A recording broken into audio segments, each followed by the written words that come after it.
Hi welcome back. ഞാനിന്ന് വന്നിരിക്കുന്നത് Kerala സ്റ്റൈലിലുള്ള കടലക്കറിയുടെ recipe ആയിട്ടാണ്.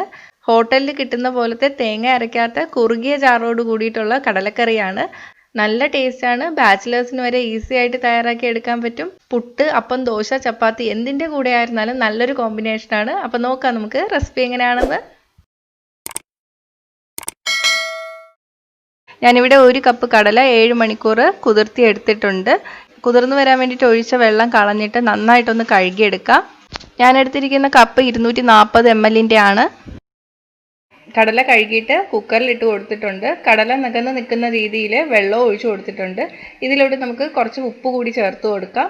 കടലയ്ക്ക് ആവശ്യമായിട്ടുള്ള ഉപ്പ് ചേർത്താൽ മതി. ഇനി ഇതിലോട്ട് 1/4 ടീസ്പൂൺ ബേക്കിംഗ് സോഡ കൂടി ചേർത്ത് കൊടുക്കുകയാണ്. നമ്മൾ ഹോട്ടലിൽ നിന്നൊക്കെ വാങ്ങുന്ന കടലക്കറിയിൽ കടല വെന്ത് ഉടഞ്ഞു പോയിട്ടുണ്ടാവില്ല, പക്ഷെ നല്ല സോഫ്റ്റ് ആയിട്ടിരിക്കും. അതിന് വേണ്ടിയിട്ടാണ് ബേക്കിംഗ് സോഡ ചേർക്കുന്നത്. ബേക്കിംഗ് സോഡ ഓപ്ഷണലാണ്, വേണമെങ്കിൽ മാത്രം ചേർത്താൽ മതി കേട്ടോ.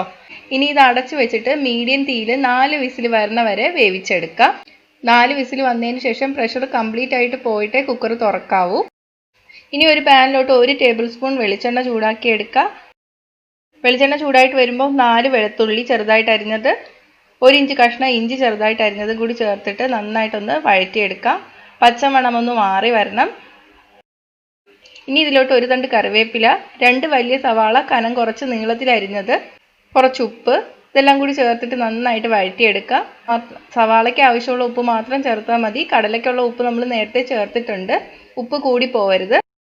1 പച്ചമുളക്. സവാള ഇനി ബ്രൗൺ നിറം ആകുന്നവരെ വഴറ്റിയെടുക്കാം. ബ്രൗൺ നിറമായി വന്നിട്ടുണ്ട്. ഇനി ഇതിലോട്ട് 3 മീഡിയം സൈസ് തക്കാളി ചെറുതായിട്ട് അരിഞ്ഞത് കൂടി ചേർത്ത് കൊടുക്കാം. തക്കാളി ഒന്ന് വെന്തുടഞ്ഞു വരണം. തക്കാളി വെന്തുടഞ്ഞു വന്നിട്ടുണ്ട്. തീ സിമ്മിലോട്ട് ഇട്ട് കൊടുക്കുക. ഇനി ഇതിലോട്ട് നമുക്ക് പൊടികൾ ചേർത്ത് കൊടുക്കാം. 1/2 ടീസ്പൂൺ മഞ്ഞൾപ്പൊടി, 1 ടീസ്പൂൺ മുളക് പൊടി. ഞാനിപ്പോൾ കാശ്മീരി മുളക് പൊടിയാണ് ചേർത്തത്. മുളക് പൊടിയുടെയൊക്കെ അളവ് നിങ്ങളുടെ എരിവിനനുസരിച്ചിട്ട് മാറ്റം വരുത്താം. 2 ടേബിൾ സ്പൂൺ മല്ലിപ്പൊടി, 1 ടീസ്പൂൺ കുരുമുളക് പൊടി. ഇതെല്ലാം കൂടി ചേർത്തിട്ട് 1 മിനിറ്റ് ഒന്ന് നന്നായിട്ട് വഴറ്റി കൊടുക്കുക. പൊടിയുടെ പച്ചമണമൊക്കെ മാറി വരണം. കടല വേവിച്ചെടുത്തിട്ടുണ്ട്. കടല നന്നായിട്ട് വെന്ത് വന്നിട്ടുണ്ട്. ഇതിൽ നിന്ന് 2 ടേബിൾ സ്പൂൺ കടല എടുത്ത് മാറ്റി വെച്ചിട്ടുണ്ട്. ബാക്കി ഈ വേവിച്ച വെള്ളത്തോടൊപ്പം തന്നെ പാനിലോട്ട് ഒഴിച്ചു കൊടുക്കാം.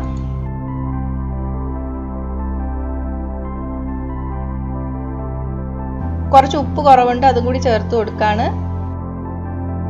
1 കപ്പ് വെള്ളം കൂടി ചേർക്കാം.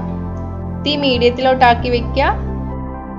മാറ്റി വെച്ചിരിക്കുന്ന ഈ കടല കുറച്ച് വെള്ളം കൂടി ചേർത്തിട്ട് മിക്സിയിൽ നന്നായിട്ടൊന്ന് അരച്ചെടുക്കാം. കടല അരച്ചത് കറിയിലോട്ട് ഒഴിക്കുക. ഒന്ന് ഇളക്കി കൊടുക്കാം. എരിവും ഉപ്പും ഒക്കെ നോക്കുക. 1/2 മുതൽ 3/4 ടീസ്പൂൺ വരെ ഗരം മസാലപ്പൊടി ചേർത്ത് കൊടുക്കുക. മല്ലിയില ഉണ്ടെങ്കിൽ 1 ടേബിൾ സ്പൂൺ മല്ലിയില അരിഞ്ഞത് കൂടി ചേർത്ത് കൊടുക്കുക. ഇനി നന്നായിട്ട് തിളച്ച് വരുമ്പോഴേക്ക് തീ ഓഫ് ചെയ്യുക. ഇനി നമുക്ക് കടുക് വറുത്ത് ചേർക്കണം. 1 ടേബിൾ സ്പൂൺ വെളിച്ചെണ്ണ ചൂടാക്കി എടുക്കുക. വെളിച്ചെണ്ണ ചൂടായിട്ട് വരുമ്പോൾ 1 ടീസ്പൂൺ കടുക് ചേർത്ത് പൊട്ടിക്കാം. 4 വറ്റൽമുളക്, 1 തണ്ട് കറിവേപ്പില. ഇനി ഇത് നമുക്ക് കറിയിലോട്ട് ഒഴിച്ചു കൊടുക്കാം. നന്നായിട്ട് ഇളക്കി വെക്കുക. നമ്മുടെ കടലക്കറി റെഡി ആയിട്ടുണ്ട്. ഇനി നമുക്ക് സർവ് ചെയ്യുന്ന പാത്രത്തിലോട്ട് മാറ്റാം. നല്ല ടേസ്റ്റുള്ള കടലക്കറിയാണിത്. ബാച്ചിലേഴ്സിന് പോലും വേഗത്തിൽ തയ്യാറാക്കി എടുക്കാം. തേങ്ങ അരയ്ക്കേണ്ട ആവശ്യമൊന്നുമില്ല. പുട്ട്, അപ്പം, ഇടിയപ്പം, ചപ്പാത്തി എന്തിൻ്റെ കൂടെ ആയിരുന്നാലും നല്ല കോമ്പിനേഷനാണ്. അപ്പോൾ ഒന്ന് ട്രൈ ചെയ്ത് നോക്കണം കേട്ടോ. നോക്കിയിട്ട് നിങ്ങളുടെ അഭിപ്രായം കമൻറ്റ് ചെയ്യുക. ഇഷ്ടമായെങ്കിൽ ലൈക്കും ഷെയറും ചെയ്യുക. ഇഷ്ടപ്പെട്ടില്ലെങ്കിൽ ഡിസ്ലൈക്കും ചെയ്യുക.